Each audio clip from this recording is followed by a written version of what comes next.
Vote আধিকারিক তাঁরও নাম delete. SIR এ বীরভূমে ডিডিইও নাম ডিলিট, ডেপুটি ডিস্ট্রিক্ট ইলেকশন অফিসারের নাম বাদ। আর ভোটেরই আইন শৃঙ্খলার দায়িত্বে রয়েছেন শেখ ইরফান হাবিব, নাম বাদ যাওয়ায় ট্রাইব্যুনালে যাওয়ার প্রস্তুতি নিচ্ছেন তিনি। সুপ্রতিম প্রতিনিধি আমাদের সঙ্গে রয়েছেন, বিস্তারিত জানবো। সুপ্রতিম, কোন গ্রাউন্ডে নাম বাদ গেছে কিছু জানা যাচ্ছে? দেখো, কোন গ্রাউন্ডে নাম বাদ গেছে সেটা এখনো জানা যায়নি। তবে নির্বাচন কমিশনের যে এসআইআর এর যে সাপ্লিমেন্টারি তালিকা দিয়েছিল এবং সেই অনুসারে লেখা আছে যে 28/3/2026 তারিখে বিকেল 5টা অব্দি যে সমস্ত নাম বাদ দিয়েছে তার মধ্যে নাম গিয়েছে এই বীরভূমের district deputy district election officer, যার নাম হচ্ছে মোহাম্মদ ইরফান হাবিব, এবং তিনি কিন্তু বর্ধমানের রায়না বিধানসভার ভোটার এবং তিনি বীরভূম জেলার যে ভোটের যে আইন শৃঙ্খলা তার দায়িত্ব রয়েছেন। তিনি বীরভূম জেলার মাইনরিটি অ্যাফেয়ার্সের অফিসার এবং তিনি কিন্তু এই ধরনের যে নাম বাদ দিয়েছে সেটা দেখে কিন্তু তিনি নিজেই অবাক। তার কারণ হচ্ছে তিনি যখন ভোটের দায়িত্বে রয়েছেন তার পাশাপাশি এসআইআর এর যে লিস্ট সেই লিস্টেরও তিনি কাজ করছেন এবং পাশাপাশি ভোটের আইন শৃঙ্খলার দায়িত্বে রয়েছে এবং তিনি যেটা আমরা জানতে পেরেছি বিভিন্ন সূত্রে যে তিনি কিন্তু ট্রাইব্যুনালের দ্বারস্থ হচ্ছেন এবং সেই মতোই কিন্তু তিনি তার প্রস্তুতি পর্ব এগিয়ে নিয়েছেন। বেশ,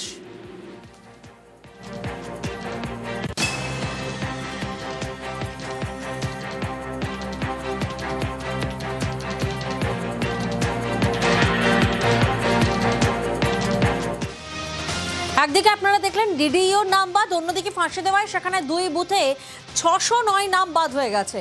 ফাঁসি দেওয়া 223 এবং 224 নম্বর বুথ, সেই বুথে রীতিমতো আতঙ্ক দানা বেঁধেছে, কারণ 700 জন বিচারাধীনের মধ্যে 609 জন ভোটারের নাম ডিলিট,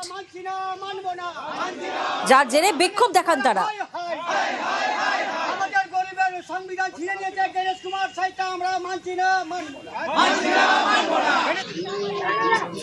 বিক্ষোভের কারণ এটাই যে আমাদের এখানে টোটাল 1533টা ভোটার, তার মধ্যে আজকে যেটা সকাল রাত 12টার সময় যেটা দেখতে পেলাম যে যারা অ্যাড জুডিশিয়ানে ছিল ওদের মধ্য থেকে 609টা ভোট টোটাল ডিলেট। তো সেই ডিলেট দেখার পর এই নিয়ে মানুষ আতঙ্কের মধ্যে, আমারও নাম ডিলেট হয়েছে এবং আমার বাড়ির সবার নাম ডিলেট হয়েছে।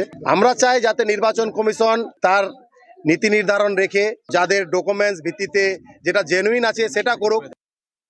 1956 সালের যে ডকুমেন্ট চাই আমি দিব, তার আগে যদি বলে 42-এর দাও, 42-এর ডকুমেন্ট সুদ্ধা দিব আমরা।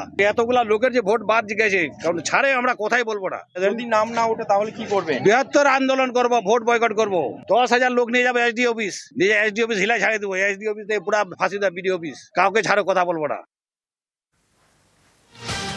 দেখলেন আপনারা, ফাঁসি দেওয়ায় সেখানে বেশিরভাগ জনের নাম ডিলিট হয়ে গেছে। অন্যদিকে অভিযোগ আসছে মগরাহাটের 89 নম্বর বুথ, সেখানে বেশিরভাগ মহিলাদের ভোটে কোপ পড়েছে। মগরাহাট 89 নম্বর বুথে নাম বাদের রীতিমতো আতঙ্ক, কারণ 93 জন বিচারাধীন ভোটার, তাদের মধ্যে 33 জনের নাম ডিলিট, আর 33 জনের মধ্যে 30 জনই মহিলা,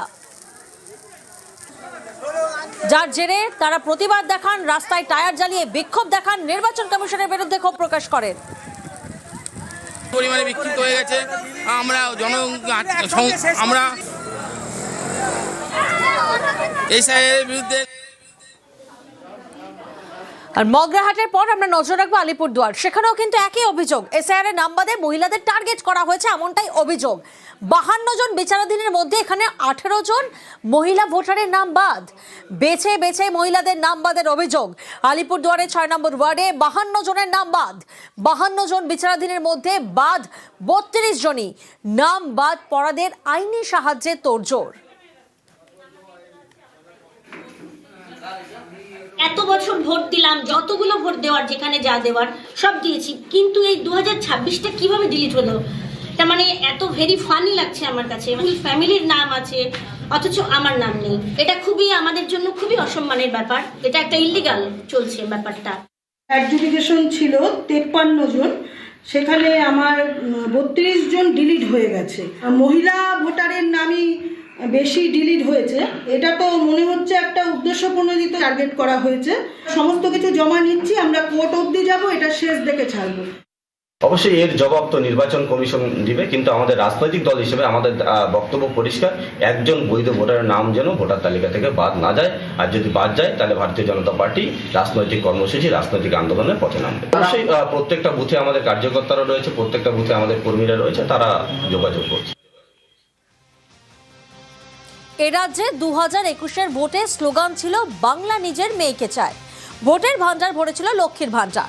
26-এর ভোটে সেই মহিলা ভোটেই কি কোপ? গত 10 বছরে বাংলায় মহিলা ভোটার সবচেয়ে কম, এবার সৌজন্যে এসআইআর। মহিলা ভোট পশ্চিমবঙ্গে বড় ফ্যাক্টর। এ রাজ্যে মহিলা ভোটার প্রায় 49%, অর্থাৎ মহিলাদের সমর্থন যাদের দিকে তাদেরই কেল্লাফাতে। এসআইআর এর পর এই মহিলা ভোটারদের বড় অংশের ওপর কোপ পড়েছে। তৃণমূল সাংসদ রচনা বন্দ্যোপাধ্যায়ের প্রশ্নের জবাবে শুক্রবার কেন্দ্রীয় সরকারের আইনমন্ত্রী অর্জুন রাম মেঘাওয়াল একটি পরিসংখ্যান দেন। তাতে দেখা গেছে 2021-এ পশ্চিমবঙ্গে মহিলা ভোটারের সংখ্যা ছিল প্রায় 3,59,27,084। 2024-এ তা বেড়ে হয় প্রায় 3,73,04,960। 2026-এর 28শে ফেব্রুয়ারি এসআইআর এর পরে প্রথম ভোটার তালিকা প্রকাশ করা হয়।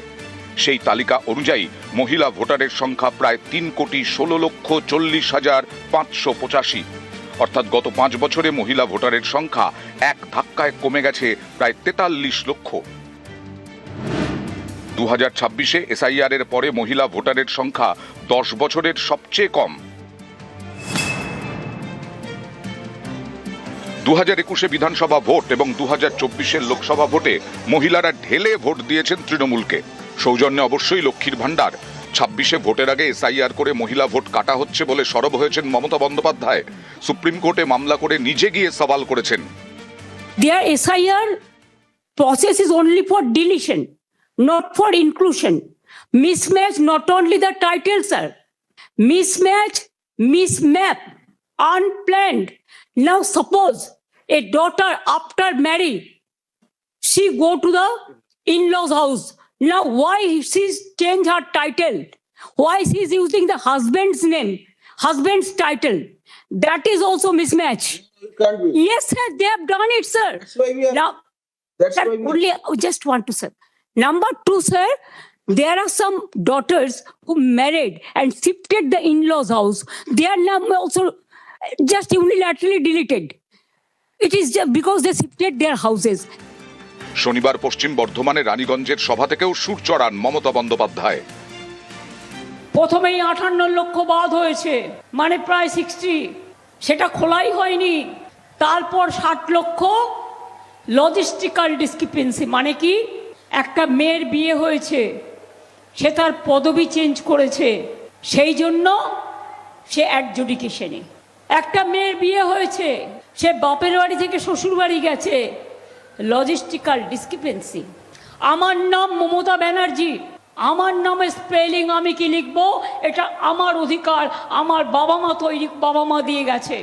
তোমরা এআই দিয়ে নাম ভুল করেছো। এসআইআর এ বিচারাধীন থাকা এমন অনেক মহিলার নাম বাদ দিয়ে দেওয়া হয়েছে বলে দাবি। ভোট আছে 2002 সালে ভোট, ছেলে মেয়ে সবার ভোট, আর আমার ভোট বাদ যায় কি করে? আমার করলে কি করে? সব প্রমাণ আছে, হয়তো আমার পরিবারের সবার নাম আছে, আমার মা বাবা, আমার 2 ভাই বোন, আরো আমার ঠাকুমা, আমার পিসি, সবারই নাম আছে, আমার হাজবেন্ডের নাম আছে। তা আমি শুধু মাঝখান দিয়ে আমি ডিলিট হয়ে গেলাম। ভোটের আগে লক্ষ্মীর ভান্ডারের ভাতা বেড়েছে। মমতা অভিষেকে জনসভায় মহিলাদের ভিড় চোখে পড়ার মতো। সেই মহিলারাই যদি ভোট দিতে না পারেন তবে তৃণমূলের কাছে তা অবশ্যই উদ্বেগের। সেই কারণেই এসআইআর এর বিরুদ্ধে রাজনৈতিক পক্ষপাতিত্বের অভিযোগ তুলছে ঘাসফুল। নিউজ 18 বাংলা।